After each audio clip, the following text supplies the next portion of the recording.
Nos últimos anos, a China tem lutado para melhorar a sua economia, e essa tarefa tem se mostrando muito desafiadora para o governo chinês.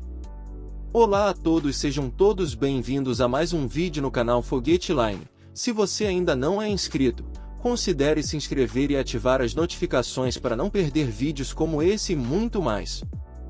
Bem, se você é alguém que está quase sempre a ver as notícias, terá notado que a economia da China está um pouco abalada no momento. O seu setor imobiliário, que representa cerca de 30% de toda a atividade econômica, está em crise.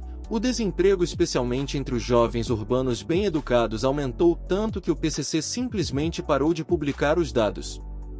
As exportações caíram durante 4 meses consecutivos e agora caem em quase 10% ano após ano. E nos recentes meses a economia da China entrou em deflação, com a inflação ao consumidor a atingir um valor negativo de 3%. Embora a deflação possa parecer uma coisa boa, especialmente se viver num país que sofre atualmente de uma inflação elevada, o facto de os preços estarem a subir no resto do mundo sugere que esta queda nos preços foi causada pela fraca procura entre os consumidores chineses. Isto é especialmente uma má notícia para o PCC, porque a fraca procura agrava as crises da dívida, como as que estamos a ver entre os promotores chineses e os governos locais, e a deflação essencialmente torna a dívida mais cara. De qualquer forma, embora estas crises possam parecer distintas, há razões para pensar que em certa medida são todos sintomas de uma questão estrutural mais profunda, a dependência indevida da China no consumo, enquanto o reequilíbrio em direção ao consumo é bastante difícil. Portanto, neste vídeo vamos dar uma olhada na causa raiz da crise econômica da China e por que resolvê-la será extremamente difícil, dadas as ansiedades dela em relação às economias ocidentais. Então, sem mais demoras, vamos direto ao assunto. À primeira vista, a crise econômica da China pode parecer múltiplas mini-crises separadas. Afinal de contas, temos uma crise imobiliária, uma crise da dívida do governo local, uma crise de desemprego juvenil, uma crise de exportações induzida pela dissociação e agora uma crise deflacionista. No entanto, há um ponto comum aqui: o facto de a economia chinesa depender demasiado do investimento e das exportações, e não o suficiente do consumo. O PIB é frequentemente definido como a soma de 4 coisas: gastos do governo, investimento empresarial, consumo das famílias e a diferença entre exportações e importações. Agora, não vamos entrar em muitos detalhes sobre isso, mas a principal coisa que você precisa saber é que o consumo das famílias representa uma pequena fração do PIB chinês. A maioria dos economistas concorda que o consumo representa cerca de 1/3 do PIB chinês. Este é o valor mais baixo de qualquer grande economia e muito inferior ao das economias desenvolvidas. Na prática, isso significa que o chinês médio não compra ou consome tantas coisas, e a economia chinesa é em vez disso impulsionada principalmente por empresas chinesas que vendem os seus produtos a estrangeiros. A razão básica para isso é bastante simples: através de uma variedade de mecanismos, incluindo uma moeda subvalorizada, a China essencialmente paga mal aos seus trabalhadores, mantendo-os pobres e mantendo a competitividade das exportações da China. Agora, economistas e acadêmicos discordam sobre a causa exata dos problemas econômicos da China, mas a maioria concorda que isso tem pelo menos algo a ver com o facto de o consumo representar uma fração tão pequena do PIB da China. Na verdade, isso é algo sobre o qual o FMI vem alertando há algum tempo. E no início deste ano, a diretora do FMI, Kristalina Georgieva, solicitou à China reequilibrar a sua economia no sentido do consumo. Todas estas mini-crises separadas interagem com a dependência da China do consumo. A crise deflacionária, por exemplo, deve-se em parte ao facto de os consumidores chineses simplesmente não terem rendimento disponível suficiente.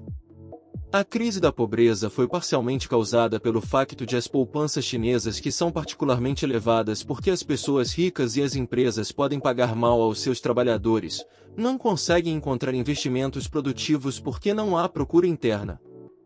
E tirar dinheiro da China pode ser difícil, por isso eles têm de esconder tudo em investimentos não produtivos, como imóveis. Da mesma forma, os governos locais da China acumularam muitas dívidas porque investem nestes grandes projetos de infraestruturas, como comboios de alta velocidade ou pontes enormes.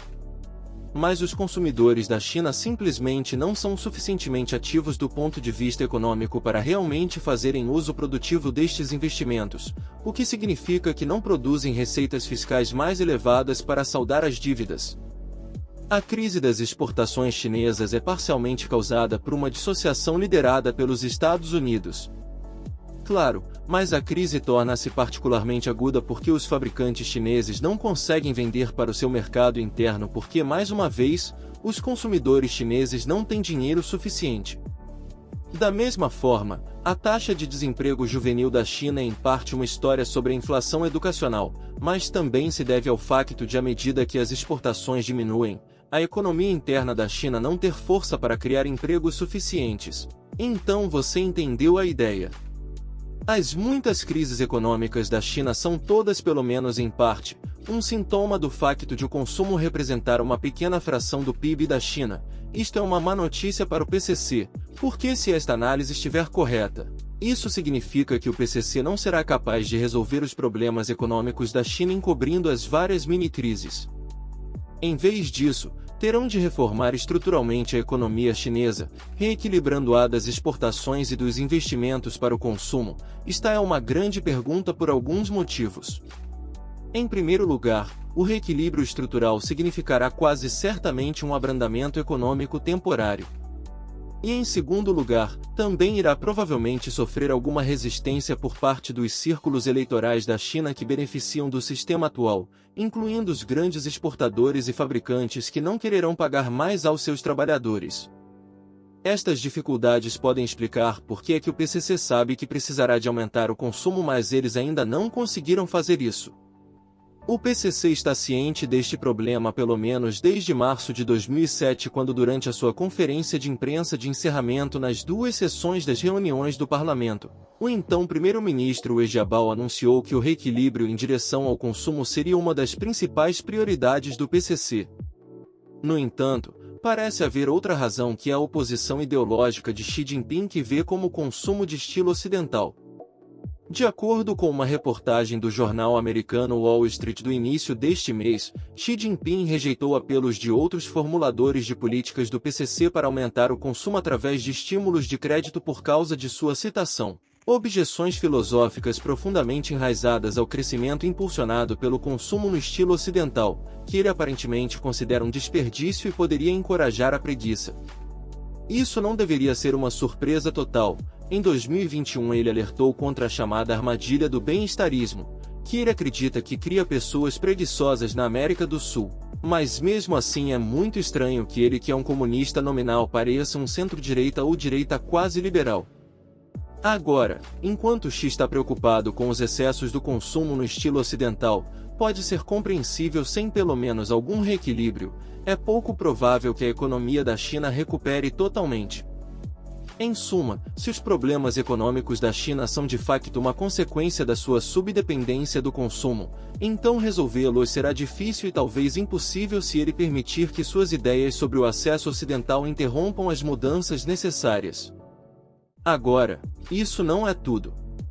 Há também a questão do conflito chinês com os Estados Unidos na Ásia-Pacífico, mas nesse vídeo não iremos entrar em detalhes nessa parte.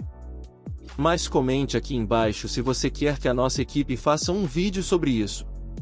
E isso é tudo no vídeo de hoje. Se você aprendeu algo novo, me avise apertando o botão curtir.